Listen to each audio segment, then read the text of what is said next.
கோபுரம் டிவி நேயர்களுக்கு இனிய வணக்கம். இன்று பிறந்தநாள் காணும் மற்றும் மணநாள் காணும் அத்துணை சகோதர சகோதரிகளுக்கும் எங்களது இனிய வாழ்த்துக்கள். பாபாவின் ஆசிகளோடு பல்லாண்டு காலம் நீங்கள் எல்லா வளங்களும் செல்வங்களும் பெற்று நலமுடன் வாழ வாழ்த்துகிறோம். பாபா அழைக்கிறார். அவரின் பொன்மொழிகளை கேட்பதற்காக, நம் பிரச்சனைகளை தீர்த்து வைக்கும் அற்புதமான கூட்டு பிரார்த்தனை செய்வதற்காக, மேலும் மனம் ஒருநிலைப்படவும் மனம் அமைதி பெறவும் அற்புதமான தியானம் செய்யவும் பாபா அழைக்கிறார். பாபா நம் கரங்களை பிடித்து அழைத்துச் சென்று அற்புதம் நிகழ்த்தவிருக்கிறார். வாருங்கள், பாபாவின் பொன்மொழிகளை தரிசனம் செய்வோம். அன்பு குழந்தையே, இன்ப நிலை நீங்கி துன்பச் சுமையை சுமக்கிறாயே, அனுபவிக்க இன்னும் என்ன இருக்கிறது என்ற அளவில் துன்பத்தின் எல்லை வரை சென்றுவிட்டு வெறுமையாய் நின்று என் முகத்தை உற்று பார்க்கும் உன்னை நான் கண்டுகொள்ளவில்லை என்று நினைக்காதே. உன்னை கரிசனத்தோடு தான் கவனித்து கொண்டிருக்கிறேன். உனது இழப்புகளை திரும்பி பார்த்தால் எனது மனம் கூட நடுங்கத்தான் செய்கிறது. ஒவ்வொரு முறையும் உன்னை தைரியப்படுத்தி கொண்டு வருகிறேன் என்பதை மட்டும் நினைவில் கொள். இன்னும் நீ கடந்து போக வேண்டிய தூரம் கொஞ்சம்தான் இருக்கிறது.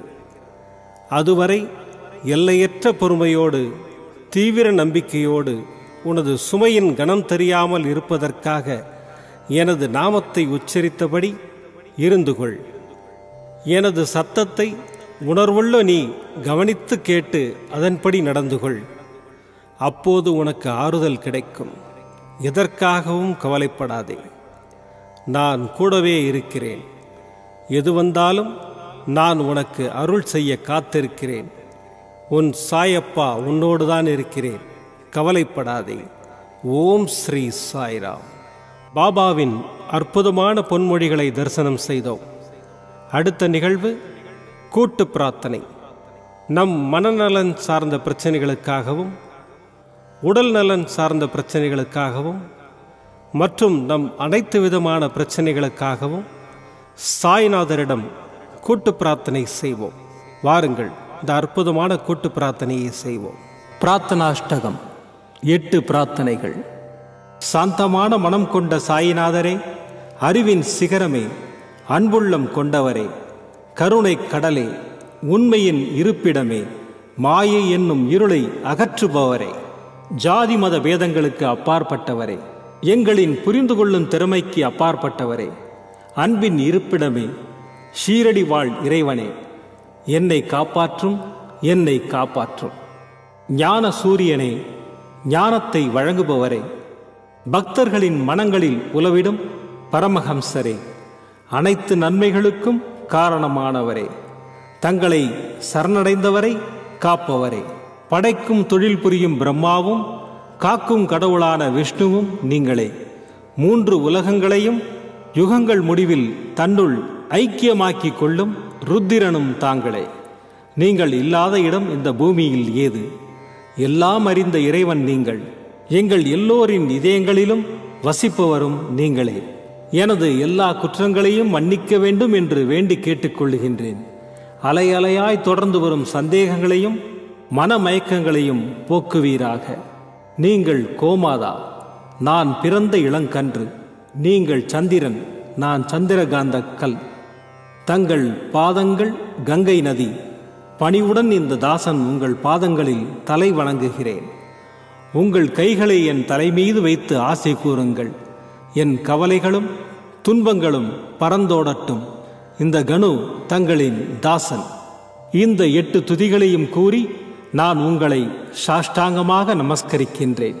எனது பாவங்கள், துன்பங்கள் மற்றும் ஏழ்மை நிலை இவை யாவும் உடனடியாக விலகி ஓடட்டும். ஓம் சாய்ராம், ஓம் சாய்ராம், ஓம் சாய்ராம். அற்புதமாக கூட்டு பிரார்த்தனை செய்தோம். பாபா நம்முடைய கோரிக்கையை ஏற்று நிச்சயமாக நமக்கு அற்புதங்களை செய்வார் என்பது சத்தியம். இனி கண்களை மூடி பாபாவை மனதில் நிறுத்தி பாபாவின் அற்புதமான சக்தி வாய்ந்த மந்திரத்தை அனுபவிப்போம். ஓம் ஷிரடி வாசாய வித்மஹே சச்சிதானந்தாய தீமஹி தன்னோ சாயி பிரச்சோதயாத். ஓம் ஷிரடி வாசாய வித்மஹே சச்சிதானந்தாய தீமஹி தன்னோ சாயி பிரச்சோதயாத். ஓம் ஷிரடி வாசாய வித்மஹே சச்சிதானந்தாய தீமஹி தன்னோ சாயி பிரச்சோதயாத். ஓம் ஷிரடி வாசாய வித்மஹே சச்சிதானந்தாய தீமஹி தன்னோ சாயி பிரச்சோதயாத். ஓம் ஷிரடி வாசாய வித்மஹே சச்சிதானந்தாய தீமஹி தன்னோ சாயி பிரச்சோதயாத். ஓம் ஷிரடி வாசாய வித்மஹே சச்சிதானந்தாய தீமஹி தன்னோ சாயி பிரச்சோதயாத். ஓம் ஷிரடி வாசாய வித்மஹே சச்சிதானந்தாய தீமஹி தன்னோ சாயி பிரச்சோதயாத். ஓம் ஷிரடி வாசாய வித்மஹே சச்சிதானந்தாய தீமஹி தன்னோ சாயி பிரச்சோதயாத். ஓம் ஷிரடி வாசாய வித்மஹே சச்சிதானந்தாய தீமஹி தன்னோ சாயி பிரச்சோதயாத்.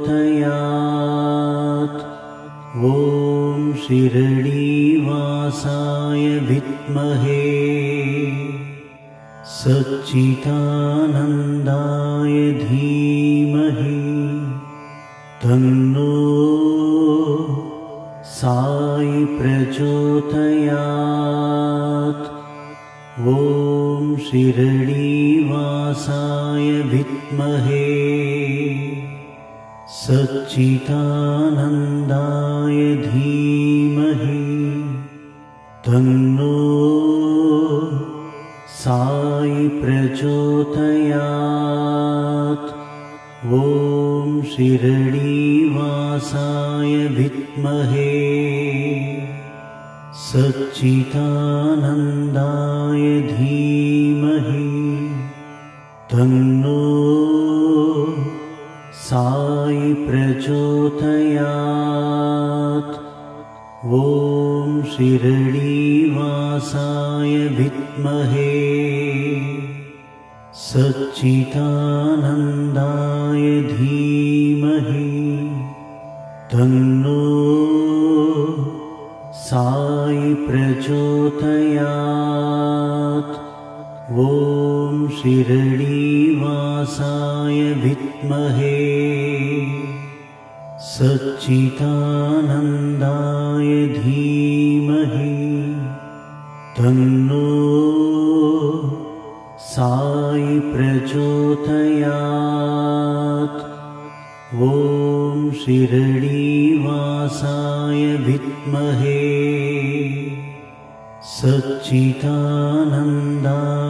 धीमहि तन्नो साई प्रचोदयात्। ॐ शिरडीवासाय विद्महे सच्चिदानन्दाय धीमहि तन्नो साई प्रचोदयात्। ॐ शिरडीवासाय विद्महे सच्चिदानन्दाय धीमहि तन्नो साई प्रचोदयात्। ॐ शिरडीवासाय विद्महे सच्चिदानन्दाय धीमहि तन्नो साई प्रचोदयात्। ॐ शिरडीवासाय विद्महे सच्चिदानन्दाय धीमहि तन्नो साई प्रचोदयात्। ॐ शिरडीवासाय विद्महे सच्चिदानन्दाय धीमहि तन्नो साई प्रचोदयात्। ॐ शिरडीवासाय विद्महे सच्चिदानन्दाय धीमहि तन्नो साई प्रचोदयात्। ॐ शिरडीवासाय विद्महे सच्चिदानन्दाय धीमहि तन्नो साई प्रचोदयात्। ॐ शिरडीवासाय विद्महे सच्चिदानन्दाय धीमहि तन्नो साई प्रचोदयात्। ॐ शिरडीवासाय विद्महे सच्चिदानन्दाय धीमहि तन्नो साई प्रचोदयात्। ॐ शिरडीवासाय विद्महे सच्चिदानन्दाय धीमहि तन्नो साई प्रचोदयात्। ॐ शिरडीवासाय विद्महे सच्चिदानन्दाय धीमहि तन्नो साई प्रचोदयात्। ॐ शिरडीवासाय विद्महे सच्चिदानन्दाय धीमहि तन्नो साई प्रचोदयात्। ॐ शिरडीवासाय विद्महे सच्चिदानन्दाय धीमहि तन्नो साई प्रचोदयात्। ॐ शिरडीवासाय विद्महे सच्चिदानन्दाय धीमहि तन्नो साई प्रचोदयात्। ॐ शिरडीवासाय विद्महे सच्चिदानन्दाय धीमहि तन्नो साई प्रचोदयात्। ॐ शिरडीवासाय विद्महे सच्चिदानन्दाय धीमहि तन्नो साई प्रचोदयात्। ॐ शिरडीवासाय विद्महे सच्चिदानन्दाय धीमहि तन्नो साई प्रचोदयात्। மீண்டும் நாளை காலை இந்த அற்புதமான பாபா அழைக்கிறார் நிகழ்ச்சியில் சந்திப்போம். நன்றி, வணக்கம். விதம் விதமான பக்தி நிகழ்ச்சிகளை உங்களுக்காக தந்து கொண்டிருக்கிறது உங்கள் கோபுரம் டிவி. உங்களுக்கு பிடித்த நிகழ்ச்சிகளை லைக் செய்யுங்கள், உங்களுக்கு பிடித்த மாணவர்களுக்கு ஷேர் செய்யுங்கள். மேலும் சப்ஸ்கிரைப் செய்வதோடு மட்டுமல்லாது அருகில் இருக்கும் பெல் பட்டனை கிளிக் செய்து கோபுரம் டிவி நிகழ்ச்சிகளை உடனுக்குடன் தெரிந்து கொள்ளுங்கள். மற்றும் ஒரு மகிழ்ச்சியான செய்தி, கோபுரம் டிவி ஆப்பை கூகுள் பிளே ஸ்டோரில் ஃப்ரீ டவுன்லோட் செய்து கோபுரம் டிவி நிகழ்ச்சிகளை தொடர்ந்து கண்டுகளியுங்கள், பாருங்கள், ரசியுங்கள், பரவசமடையுங்கள். gopuramtv.com பக்தி பக்திமயம்.